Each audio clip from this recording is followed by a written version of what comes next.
Hi everyone. As Java developers, we often have hard time navigating in large and unfamiliar code bases in order to fix bugs or to understand what the program does. Flow allows you to record the execution of a program. You can then visualize what happens and replay the execution forward but also back in time. Now I'm going to show you how it works. It's really easy and powerful. First, once you have downloaded and unzipped the Flow archive to your machine, let's start the background process of Flow from a terminal. So it's starting. Then you need to configure the program that you want to trace by attaching the Flow agent to it. Here for the demo, I'm running a Spring Pet Clinic application from Eclipse with a Maven build profile. And you can see that I've added the agent parameters in the run configuration. You can of course find more details on these parameters and how to do this for other types of Java applications in our documentation. Now I'll just go ahead and run the Pet Clinic application. So now let's connect to the Flow web application.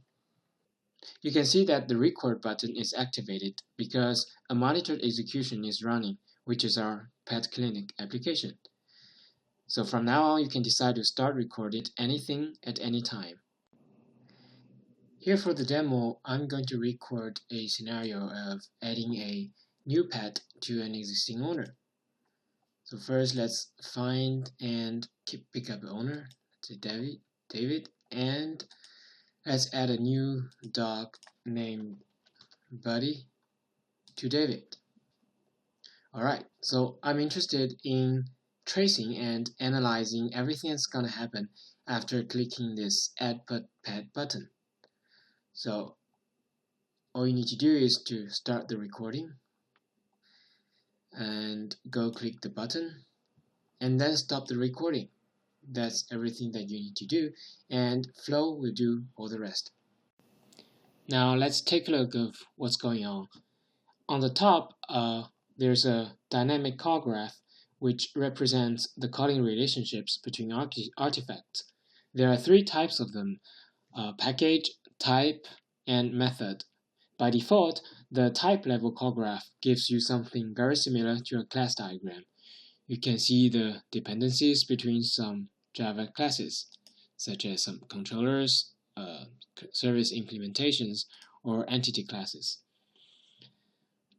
The package level call graph provides a higher level of abstraction, and it shows the dependencies between the packages.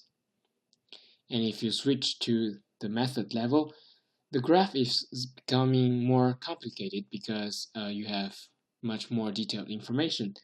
But don't worry, we'll make it easier to explore by providing some filtering and grouping capabilities. In the middle, there's a timeline. Each thread is represented by a colored line.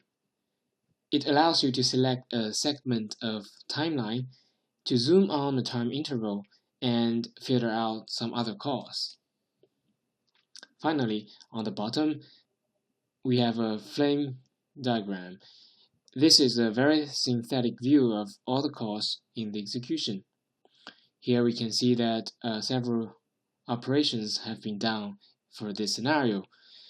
We started by some parsing on the pet types, and then we processed the creation form with some validation, and then we saved the new pet object to the database. The rest of the methods are called for displaying the updated owner and the list of his or her pets. By clicking on a method call such as process creation form, we can zoom onto this particular call. You can notice that the method level call graph is becoming more interesting. By using the slider on the top or the left and right arrow key, you can replay the execution step by step, forward, but also back in time. So here we can clearly see how the validation has been done and how the pet has been saved to the database. So in conclusion, thanks to Flow, you can very easily visualize the dependencies at different levels of abstraction. Understand how your program works. You only need to record once and replay the execution at any time without the need to launch the same scenario again and again. So try it now, and if you have any idea or feedback, please send it to us. We'll be very glad to improve the tool. Thank you very much for watching this video.